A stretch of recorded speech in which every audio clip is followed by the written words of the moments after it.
ఈరోజు సాంబార్ తయారు చేయడానికి ఒక కప్పు కందిపప్పు తీసుకొని దాన్ని శుభ్రంగా కడిగి కుక్కర్లో 5 విజిల్స్ వస్తే సరిపోతుంది. 5 నుండి 6 విజిల్స్ వచ్చే వరకు పెట్టుకుందాం. ఇప్పుడు మన దగ్గర ఏ కూరగాయలు ఉంటే ఆ కూరగాయలే. నా దగ్గర ఆనపకాయ, ములక్కాడ, క్యారెట్టు, పచ్చిమిరపకాయలు, బెండకాయలు, ఉల్లిపాయ, టమాటా, వంకాయ ఇవి ఉన్నాయి. ఇవన్నీ ముక్కలుగా కోసుకొని ఒక గిన్నెలోకి వేసుకోవాలి. ముక్కలుగా కోసుకున్న ఈ కూరగాయల్ని మనం ఒక గిన్నెలోకి వేసుకుందాము.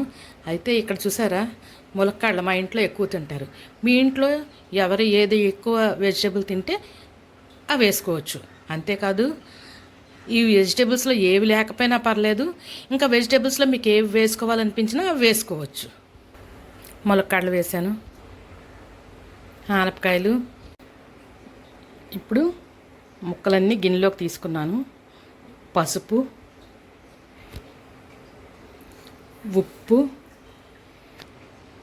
కొంచెం కారం వేసుకుందాం. దీనిలోకి ఇప్పుడు కొంచెం ముక్కలు మునిగే వరకు వాటర్ పోసుకుందాం. ఇప్పుడు ఇలా ముక్కలు మునిగే వరకు వాటర్ పోసుకొని స్టవ్ మీద పెట్టుకున్నాను. ఇంకో పక్క నిమ్మకాయ అంత చింతపండు ఇలా నానబెట్టుకొని ఉంచుకుందాం. దీన్ని ఇప్పుడు గుజ్జు తీసుకుందాం.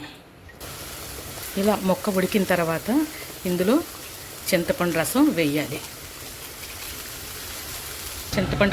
చింతపండు కూడా మరిగిన తర్వాత ఇదిగోండి పప్పు వేసేద్దాం. ఇలా మొత్తం అంతా మరిగిన తర్వాత నేను తయారు చేసి పెట్టుకున్న సాంబార్ మసాలా వేసేసానండి. ఈ సాంబార్ మసాలా ఎలా తయారు చేయాలో కావాలంటే కామెంట్ పెట్టండి. సాంబారు బాగా తయారైపోయిందండి. ఇప్పుడు తాలింపు వేసుకొని వడ్డించుకోవడమే వేడివేడిగా. స్టవ్ మీద గిన్నె పెట్టుకొని అందులో కాస్త నెయ్యి వేసుకొని కొన్ని ఆవాలు, తర్వాత దంచి పెట్టుకున్న వెల్లుల్లిపాయలు, తర్వాత కొంచెం శనగపప్పు, వెల్లుల్లిపాయలు కొంచెం వేగాలండి. కొంచెం వేగిన తర్వాత అప్పుడు కొంచెం శనగపప్పు, తర్వాత కొంచెం మినపప్పు, తర్వాత కొంచెం జీలకర్ర వేయాలి. జీలకర్ర వేసిన తర్వాత కాస్త అవి వేగనివ్వాలండి. అవి వేగనిచ్చి ఎండుమిరపకాయలు వేయాలి. ఎండుమిరపకాయలు వేసిన తర్వాత అవి బాగా వేగిన తర్వాత కరివేపాకు వేస్తాం అనమాట.